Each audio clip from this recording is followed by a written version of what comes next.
Hey, what's going on? SirBlackson97 here, back with another deck profile. Today we've got a new and improved version of the Gate Guardian deck.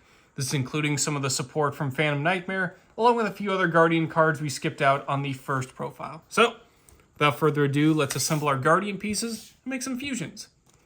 Starting with our extra deck, we have 3 copies of Thunder and Wind. We're pretty much running 3 of all the fusions, as we are running Pot of Extravagance in the main deck at 3, so in the interest of not banishing all of our favorite fusion monsters and all of our main boss monsters, we're going to maximize on as many copies as we can. Of Thunder and Wind requires Sang of the Thunder and Kazajin. Must be special summoned from the extra deck by banishing the above cards we control, as pretty much a theme across all of the fusions. During the main phase of Thunder and Wind lets us add a spell or trap from deck to hand, then mention Sang of the Thunder, Kazajin, and Suijin. And if the special summon card in its owner's control leaves the field because of an opponent's card, we get to tag out into one of our banished materials. That's another shared theme across all the other fusions, is being able to pretty much recycle into your Guardian pieces and continue your plays from there. The one you definitely want to make as many copies of as possible is of Water and Wind. Requires Kazajin and Suijin. Same summoning condition, same floating of Kazajin and Suijin, but what's really cool is twice per turn, when a spell or trap is activated as a once per chain, we get to negate that effect. This is a really nice way to just play through your opponent's spells and traps, as it is once per chain, and we get to use it twice per turn. So super handy there. Again, definitely one you want to make sure you run multiple copies of, if any, of the fusions. The other twice per turn fusion is of Water and Thunder, requiring Suijin and Sang of the Thunder. Same summoning condition, same floating of Sang of the Thunder and Suijin, and its twice per turn effect is once per chain. We get to target a face-up monster our opponent controls, change its attack to 0 until the end of the turn. This just helps us with our OTKs and also playing defensively, so our opponent's monsters really just can't mess with us too much. Plus a nice little homage to the original effect of the original Guardian pieces, so that's pretty cool as well. And then finally, it wouldn't be a Gate Guardian deck unless we combined all of our pieces together with Gate Guardians combined. If we get 2 material fusions, let's go for the 3. Requires all 3 of the Guardian pieces. Must be special summoned from the extra deck by banishing the above cards from our hand, field, and graveyard, which is nice. Not too many cards interact with Guardian pieces once they're in the grave, so stuff like Guardians combined and Dark Guardian is a nice way to make use of your pieces, even if they do hit the graveyard. When your opponent activates a card or effect that targets a card or cards we control, we get to negate and destroy. This is pretty cool, as this is a thrice per turn effect. Don't see too many cards with the word thrice in its name, so it has to be targeting though, so stuff like Access Code Talker, Infernoble Knight, Emperor Charles that use non-targeting destruction, you're pretty much out of luck, but Gate Guardians combined has a much better floating condition, so that's even better to make up for that. If it leaves the field because of an opponent's card, gets to special summon a level 11 or lower Gate Guardian monster from deck or extra deck, ignoring summoning conditions. So this opens us to our entire pool of 2 material fusions and the original Gate Guardian himself. Very nice. And then finally, rounding out the extra deck is 3 copies of Guardian Chimera. 3 monsters with different names must be first fusion summoned, using only materials from hand and or field, with at least 1 coming from each. If it's fusion summoned by a spell card or effect, we get to draw cards equal to the number of materials used from the hand, and destroy cards our opponent controls equal to the number of materials used from field. While Polymerization is in the grave, this card cannot be targeted by your opponent's card effects. Very nice. This is basically just a plan B, in case your normal summon gets negated or you don't have enough pieces to make a fusion. Using Polymerization just lets us go into a boss monster of some sort. Although it's not a Gate Guardian, it is a Guardian, so it kind of fits the deck, at least in spirit. Moving on to our main deck lineup. For the Guardian pieces, we're running 2 of each of Sang of the Thunder, Kazajin, and Suijin. 3 copies of each gets a little bit bricky and our hands become a little bit dead there, but more reason to run Polymerization for the Guardian Chimera. But 1 of each doesn't really give us our full potential, as we can make tons of fusions per turn, so 2 is just right. They all have the same shared effect, where once while face up on the field during damage calculation or our opponent's turn, If the card in question is being attacked, we get to target the attacking monster, make its attack 0 during that damage calculation only. So it's a nice way to at least survive an attack against an opponent, turn that opponent's monster into 0, and then just blast through them with one of your Gate Guardian pieces. It's also kind of where Of Thunder and Water comes from in terms of the effect of just turning our opponent's monster's attack to 0, which is very nice. Also running one copy of the original Gate Guardian himself. Pretty much the ultimate floater in terms of just going off of Gate Guardians combined or something like Dark Element, but we could also technically special summon it by first tributing one Sang of the Thunder, Kazejin, and Suijin we control. You're probably better off going into Guardians combined, but you could run into this just by tributing them, in which case it would be live to be revived through something like Monster Reborn, but again, just streamline your materials and go into the fusion, then float into the Gate Guardian. Speaking of other Guardians, we're also running one copy of Dark Guardian as an alternate boss monster. And also it's worth mentioning, we're going to cut to our spells a bit early by also mentioning 3 copies of Dark Element. Dark Guardian, it's always treated as a Gate Guardian card, which is very nice. Can't be normal summoned or set, must either be special summoned by Dark Element or special summoned from hand or grave by shuffling into the deck one each of your Sang of the Thunder, Kazejin, and Suijin that is in your hand, face-up field, or graveyard and or banishment. This is again a nice way to make use of those pieces that just get stuck in the graveyard or shuffle stuff back in the deck so you can continue your plays later. Very nice. Can't be destroyed by battle, and if it is special summoned by the effect of Dark Element, it is unaffected by other monster effects and your opponent's activated spell cards or effects. Yeah, the can't be destroyed by battle is really nice, but again, they really want you to summon this with Dark Element just so you can turn it into a Towers monster. Very nice alternative to the Gate Guardians combined. Again, if all your plans kind of go south, using Dark Element is just a nice way to go into this guy and continue your plays from there, or at least just giving your opponent a beatdown. Plus, it is 50 more attack than Gate Guardians, so if you do run into the mirror match, you can out Gate Guardians combined or the original through Dark Guardian. Very cool. Dark Elements, nice new normal spell from Phantom Nightmare. If you have a Gate Guardian monster in the graveyard, pay half your life points to special summon a level 11 or higher Gate Guardian monster from hand deck or extra deck, ignoring summoning conditions. You can also banish it from the graveyard to add one of your Gate Guardian pieces from either deck or banishment to hand.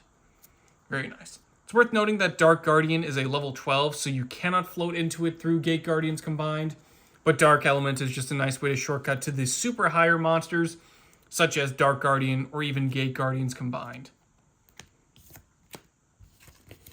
It's also just a nice way to incorporate stuff like Dogmatica Punishment, whereas just filling your graveyard with fusions early is a nice way to get this guy live, just so you can shortcut into your Dark Guardian. Plus, one of your normal spells requires you to have less life points than your opponent, so stuff like A Hero Lives, Dark Element are a nice way to just really short down your life points, or even Solemn Judgment, just so you can make use of some of their other spells coming up. Moving back to the monster lineup, we have 3 copies of Shadow Ghoul of the Labyrinth. We can discard it to add a Labyrinth Wall card from deck to hand. You could add the original Labyrinth Wall if you really wanted to, but you're mostly targeting their field spell, which is fantastic. At the start of the damage step, if your opponent's monster battles and you do control a Labyrinth Wall card, preferably the field spell, but again, you could go for the original Labyrinth Wall if you wanted to have a 3,000 defense wall. Get to banish this card from the graveyard to destroy that opponent's monster. Very nice. Not many people know of the second effect as much, as you're mostly just seeing it to pitch it just to grab the field spell, so it is nice to sneak up on your opponent by just blowing up one of their monsters. Up next, we have 3 copies of Labyrinth Heavy Tank. It's kind of funny that all the Gate Guardian pieces became fusions, but the actual original fusion monster is now just a main deck effect monster. Kind of funny how that all goes full circle. You can normal summon it without tributing, but it can't attack the turn it's normal summoned. During the main phase, it just lets you place one of your Gate Guardian pieces that is banished, or in hand or deck, face up into the spell and trap zone as a continuous spell. Then if you control a Labyrinth Wall card, we get to destroy opponent's monster, one opponent's monster that is, which is nice. Nice little non-targeting destruction of our own, so again, nice way to out our own opponent's Gate Guardians combined. Just beware of the floating. Essentially, your whole gimmick for the deck is placing your Gate Guardian pieces into the spell and trap zone as continuous spells. Nice way to also have Hamon, Lord of Striking Thunder, as a nice tech option. But for the most part, it's just a nice way to shortcut to our fusions. There are a few other ways to get to our fusions, but for the most part, you're just placing them into the spell and trap zone. Rounding out our monster lineup is 3 copies of Elemental Hero Prisma, again to make that a hero's live live and get our life points lower. Once per turn, we get to reveal a fusion monster from the extra deck, send one of the specifically named materials listed on that monster from deck to grave, and then Prisma will copy its name until the end of the turn. This is again a nice way to get our pieces into the grave, so Dark Guardian and Combined become live. And also just a shortcut to some of our fusions in case we don't have a specific piece out on the field or we don't have access to it. Prisma just lets us Foolish Burial it to then copy the name himself. Moving on to the spells, we have 3 copies of Labyrinth Wall Shadow. This is the card you're most likely going to search off of the Ghoul or just any other field spell searcher, as this is pretty fantastic. Monsters can't attack the turn they are summoned unless monsters who have an original level of 5 or higher.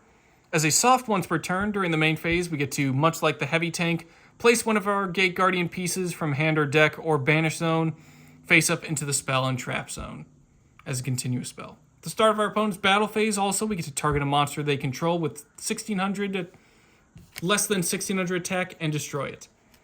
The battle phase effect's not as strong as, again, the Ghoul, just being able to blow up an opponent's monster as is. But this being a soft once per turn means we can really cycle through it, especially if we're running something like Terraforming, just to snag an additional field spell. So we can continue placing our Guardian pieces and getting ready for those fusions. Dark Element isn't the only Gate Guardian spell. We actually have a couple more, that being 2 copies of Double Attack, Wind and Thunder, and 1 copy of Riryoku Guardian. Although Double Attack makes for nice interruption, so if you want to max out on it and just run 1 copy of Riryoku, that also works, but I do like the original Riryoku, so I'm a bit of a sucker for its artwork. Double Attack says if we control a Gate Guardian monster, we get to target a card on the field and destroy it. During the main phase, we also get to banish it to grab one of our Sang of the Thunder, Kazajin, or Suijin that is banished or in deck to our hand. Riryoku Guardian, if our life points are lower than our opponents, hence why stuff like Dark Element, Hero Live, Solemn Judgment come in really handy here. If they're lower than our opponents, we get to target a monster we control with Gate Guardian in its original name. Have our opponent's life points, then that monster gains attack equal to our opponent's life points.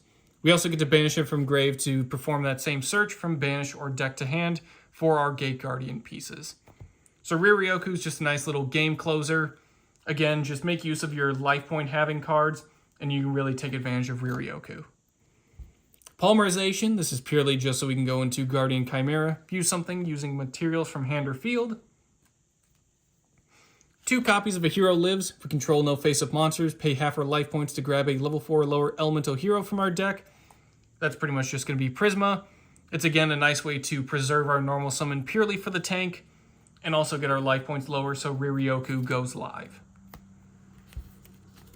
If we don't have the opportunity to use a Hero Lives, we could also just run Fusion Deployment, definitely one to max out on. Reveal a fusion monster in the extra deck, special summon a specifically named material on that one fusion monster, and get locked into fusion monsters from the extra deck for the rest of the turn.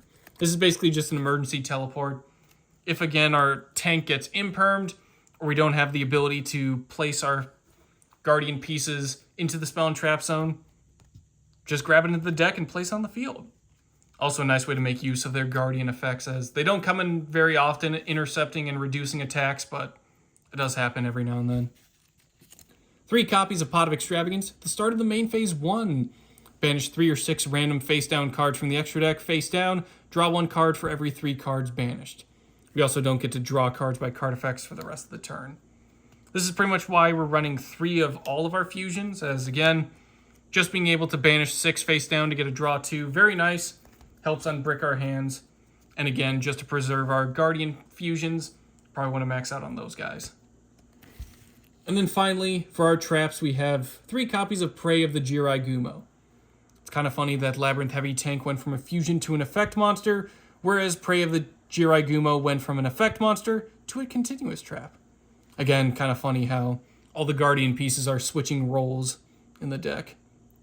Could special summon as a normal monster, level 5 Earth Insect with 2100 attack and 100 defense, so it doesn't have to worry about the Labyrinth Wall Shadow. To the main monster zone in its same column that this card was in. It's also treated still as a trap. Then we get to destroy a monster our opponent controls that was in this card's column. Very nice. So it's a nice way to put into the extra monster zone. Place one of your fusions in one of the extra monster zone. Place YuGiOh into the opposite one so our opponent goes into an extra deck monster. We can immediately activate this guy and start popping columns. Very nice.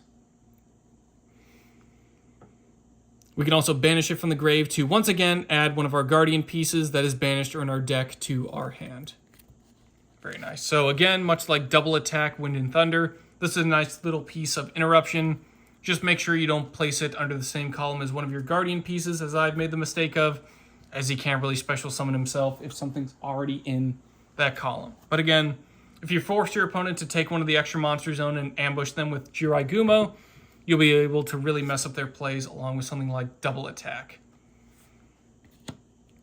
That'll do it for today's Gate Guardian deck profile. Hopefully you've assembled all of your Guardian pieces into some pretty cool fusions, but definitely want to try out Dark Element moving forward, as that's just a great way to shortcut to some of our bigger boss monsters or even Dark Guardian. But in any case, that'll do it for today's deck profile. Thank you all for watching, and I'll see you guys next time.